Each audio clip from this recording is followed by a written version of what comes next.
तर आज या ठिकाणी आपल्या भागातील प्रसिद्ध व्यक्तिमत्व, प्रगतशील शेतकरी, प्रसिद्ध पैलवान श्री रणविजय गायकवाड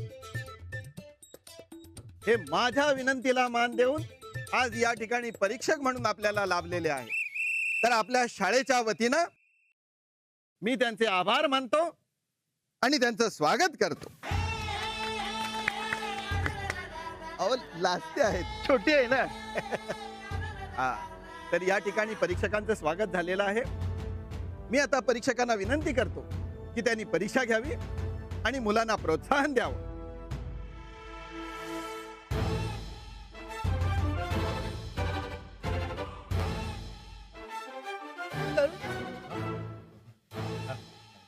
करूया की. हा, पण मागचं तेवढं तुम्हीच द्या. काय कसं ज्याचं त्याचं काम त्यानंच करावं, है की नाही? येवा यश दे रे बाबा. आता तूच वाचीव.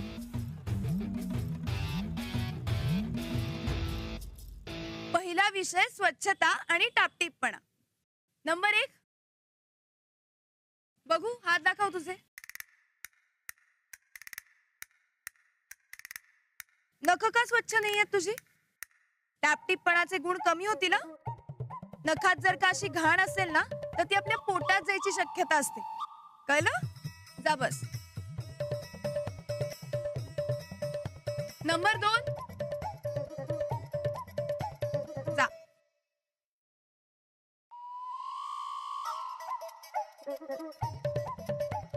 शर्ट नीट इन केलाय का? गुड. रोज असंच करायचं आणि केस जरा अजून थोडे नीट विंचरून ये.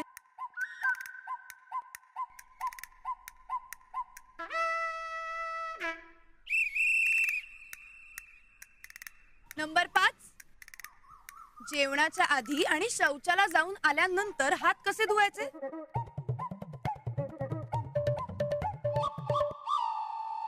बरोबर. वा बारक्या, शाबास.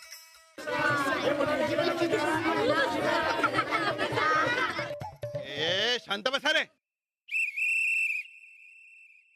अरे परीक्षकांनी आपलं मत नोंदवलंय, दात कशाला काढताय? आता इंग्रजी. प्रत्येकाला ती भाषा जमायलाच हवी. इंग्रजी आणि मी, आपल्याला धड मराठी जमना. जरी ती आपली मातृभाषा नसली तरी जागतिक व्यवहाराची भाषा आहे, त्यामुळे तिला फार महत्व आहे. करूया सुरुवात. करूया सुरुवात. Good morning. Good morning. Tell me 5 lines about your school. My school is very good. My teachers in my school are very good. I like my school and I like my teachers in my school. My school is very good school. Okay, very good. आपल्याला साधं आकडे ओळखता येईना आणि ही बारकी बारकी पोरं फाडफाड इंग्रजी बोलतात. तुम्हाला मी शिकवलेले एटिकेट्स आठवतात? Okay, very good. मग आता तू मला सांग, जर का तुला कुणी सॉरी म्हटलं तर तू त्याला काय म्हणशील? खूप मनापासून म्हणते sorry. Thank you. Thank you. It's okay किंवा it's all right. बरोबर. जा बस.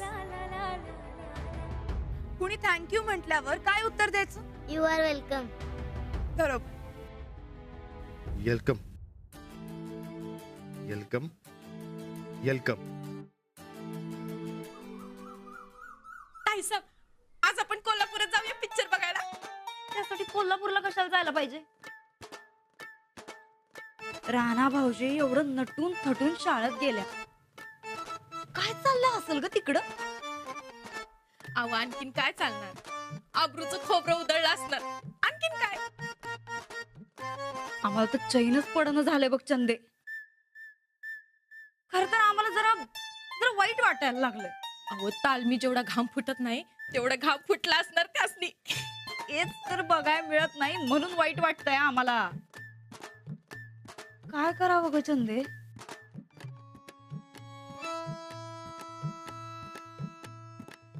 गंमत. नमस्कार वहिनी साहेब. हेड सर, काय लक्ष हाय ना व? कुठं कसलं? शाळेत तुम्हाला कोणत्या कामावर ठेवलंय तिथं लक्ष हाय ना व? स्कॉलरशिपची परीक्षा कशी चालू आहे? हा हा, उत्तम वहिनी साहेब. मी असताना तुम्ही कसलीही काळजी करू नका. सगळ्यावर चांगला कंट्रोल आहे माझा. आणि आमचं राणा भाऊजी काय म्हणतात? आहेत ना, त्यांना बसवलंय परीक्षेला. सगळं व्यवस्थित चालू आहे वहिनी साहेब. आता थोड्याच वेळात ब्रेक होईल आणि त्यानंतर पुन्हा परीक्षा चालू होईल. बर बर बर. ऊन उतरलं की आम्ही बी एक चक्कर मारतो शाळेत. हा, साक्षात तुम्ही येताय वहिनी साहेब. हळू बोला जरा, हळू बोला. काय अख्ख्या गावभर वरडून वरडून सांगणार आहे काय? ठेवा फोन. हो हो, ठेवतो ना वहिनी साहेब, ठेवतो.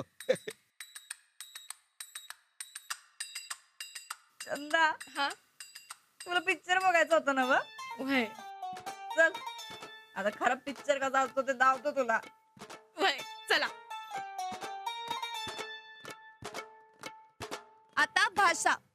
मी तुम्हाला एक कविता म्हणून दाखवीन. ती कविता कोणी लिहिली आहे आणि त्याचा अर्थ काय ते तुम्ही मला सांगायचं. हा, नंबर 4. मी कविता म्हणून दाखवते.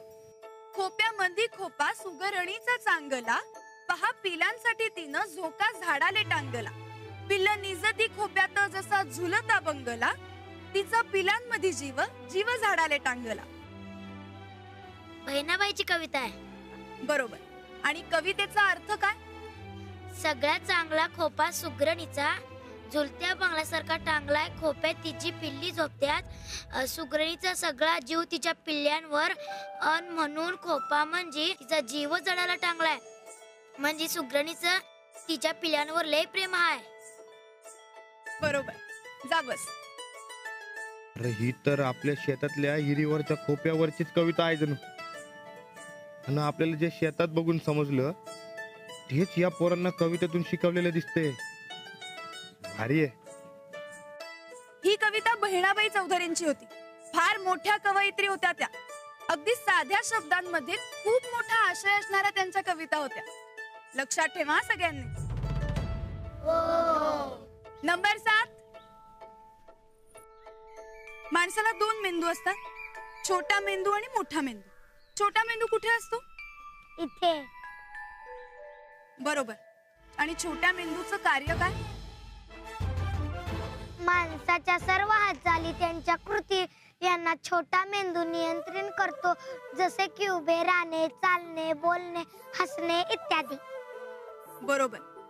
माणूस कितीही धडधाकट आणि ताकदवान असला ना तरी त्याचं कोणतंही कार्य छोट्या मेंदू शिवाय होऊ शकत नाही. त्यामुळे छोट्या मेंदूला जपणं खूप महत्वाचं असतं. कळलं? बस.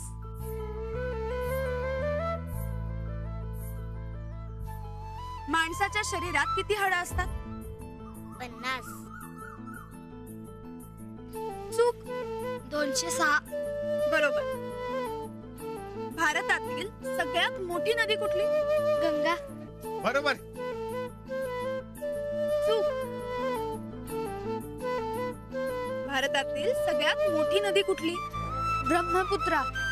बरोबर. अंजलीबाईंना पोरांना किती येते, आपल्याला कायच येत नाही.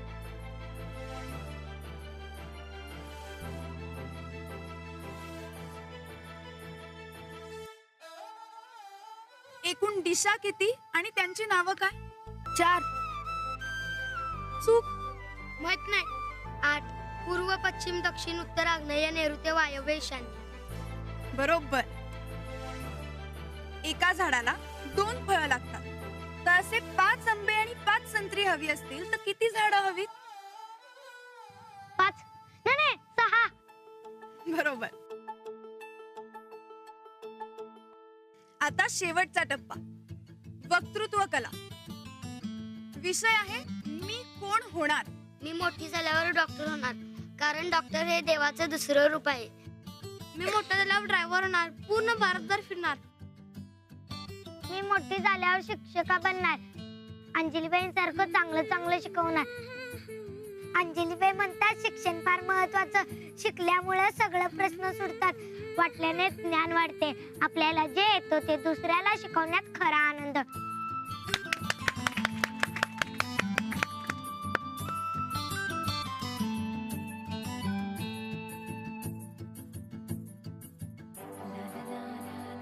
खरं तर मला बी अंजलीबाई सारखं चांगली शिक्षिका व्हायची.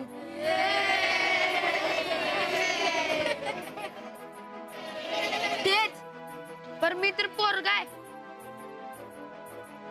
तेव्हा मी राणादासारखं प्रगतशील शेतकरी होणार. शेतकरी हो खरा पुण्यवान. दुसऱ्यांना अन्नधान्य पुरवण्यासाठी स्वतःच्या शेतात राबतोया. प्रसिद्ध शेतकरी राणा दादांचा, प्रसिद्ध पैलवान राणा दादांचा, प्रगतशील शेतकरी राणा दादांचा, चंदे प्रसिद्ध पैलवान राणा दादांचा, पहिलाचा इजा प्रगतशील शेतकरी राणा दादांचा. शांत राहा, शांत राहा. आता इथं ही परीक्षा संपलेली आहे. थोड्याच वेळात निकाल जाहीर होईल. तोपर्यंत जर कोणाला 1 किंवा 2 ला जायचं असेल तर त्यानं जाऊन यावं. अरे वहिनी साहेब, या या या या, अगदी योग्य वेळी आलात. मोठे पाहुणे आले. आता आम्ही निकालच काढणार होतो. चला सगळेच आत बसूया. चला.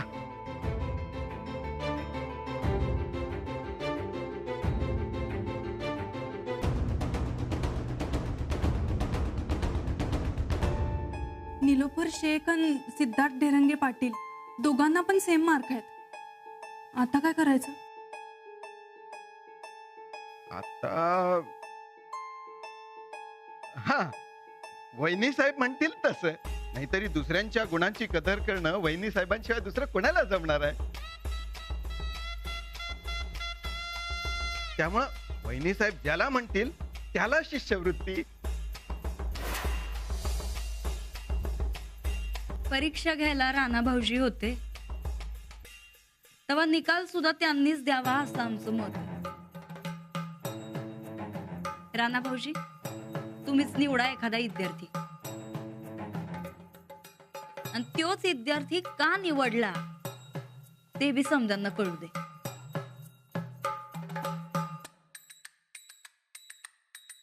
आता तरी जरा फजिती करून घे बैला. अहो, एकदम सोपं आहे राणा दादांसाठी. ते त्या सिद्धार्थच निवडतील. मित्र आहे ना तो त्यांचा. तसं अवघड आहे, पण कुणाला तरी एकाला निवडावंच लागेल.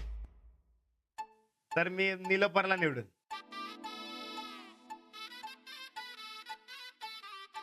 कारण ती म्हणली की अंजलीबाईंसारखं शिकून समद्यांना शिकवीन म्हणून.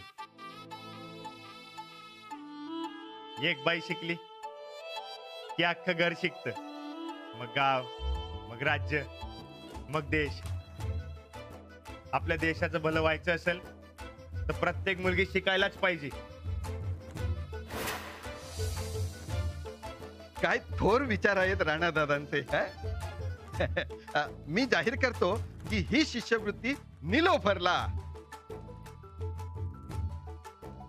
ह्यो बैल कधीपासून एवढा विचार करायला लागला? राणा भाऊजी, शाळेत यायला लागल्यापासून तुम्ही लईच हुशार झालायसा. अंजलीबाई तुम्हाला बी शिकवतात का काय?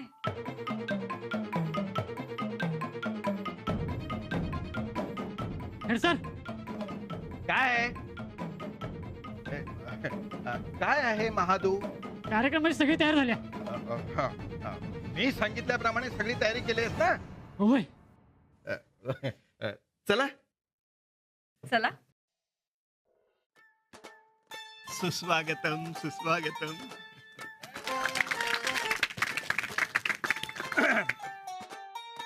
आज आपलं भाग्य आहे की आजच्या या शिष्यवृत्तीच्या कार्यक्रमाला आपल्या गावच्या प्रसिद्ध व्यक्तिमत्व, गरिबांच्या तारणहार, गायकवाड घराण्याच्या सुनबाई सौ नंदिता वहिनी साहेब गायकवाड आज आपल्याला प्रमुख पाहुण्या म्हणून लाभल्या.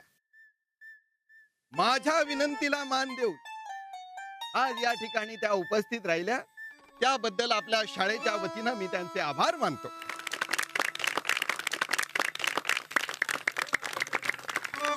आणि कैलासवासी सौ लताबाई गायकवाड यांच्या स्मृती प्रित्यर्थ 5,000 रुपयांची शिष्यवृत्ती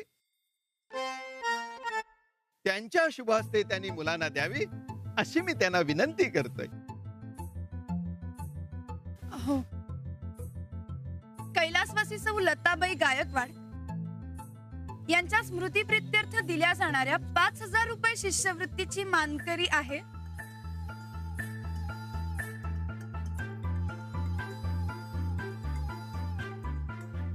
निलोफर शेख.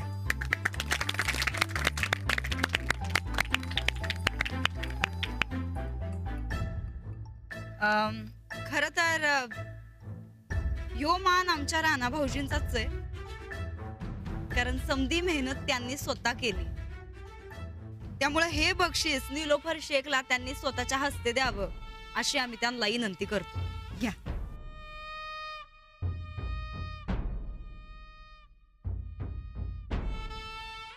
वहिनी म्हणल्या की मी लई मेहनत केली म्हणून, पण खरी मेहनत अंजलीबाईंनी केली. निलोफरनं अंजलीबाईंचा आदर्श ठेवला, तर हे बक्षीस अंजलीबाईंनी द्यावा अशी मी विनंती करतो.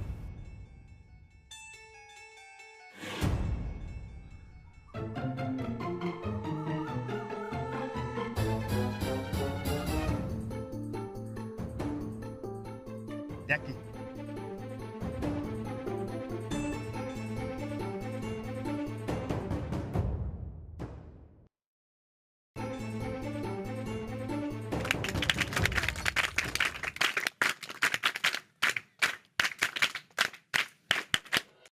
आमच्या वहिनीने लई चांगली आयडिया काढली, पण माझ्या वतीनं मी अजून एक स्कॉलरशिप जाहीर करतो. ज्याचा इज्जत आहे आमचा बारक्या सिद्धार्थ ढेरंगे पाटील.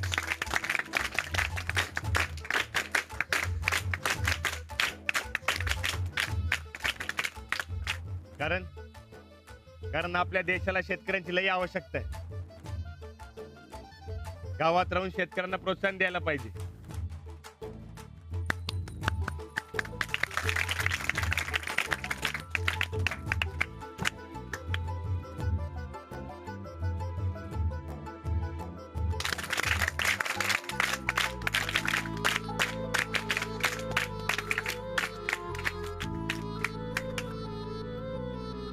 तुम्हाला काय बोलायचंय? माझ्याकरता ही स्कॉलरशिप, ही शिष्यवृत्ती म्हणजे निव्वळ पैसे नाहीये. ही एक संधी आहे, कौतुकाची थाप आहे, आणि मला या गोष्टीचं अप्रूप कायमच वाटत राहील. कारण माझं स्वतःचं सगळं शिक्षण शिष्यवृत्तीवर झालं. या मेहनतीवर कमावलेल्या शिष्यवृत्तीतून जो आत्मविश्वास निर्माण होतो ना, त्याला तोडच नाही. सगळं आयुष्य बदलण्याची ताकद असते या आत्मविश्वासात. राणाजींनी त्यांच्या व्यापातून या चांगल्या उपक्रमासाठी वेळात वेळ काढला, त्याकरता त्यांचे आभार. मी नंदिता मॅडमचे आभार मानेन, कारण या चांगल्या उपक्रमाची सुरुवात त्यांच्यामुळेच झाली. मी त्यांना विनंती करेन की त्यांनी 2 शब्द बोलावे. महाजन मास्तर, राणा भाऊजी आणि अंजली पाठकबाई या तिघांनी मिळून आमचा उपक्रम यशस्वी केल्याबद्दल आम्ही तिघांचेही आभारी आहोत. खास करून अंजली पाठकबाईंचे धन्यवाद.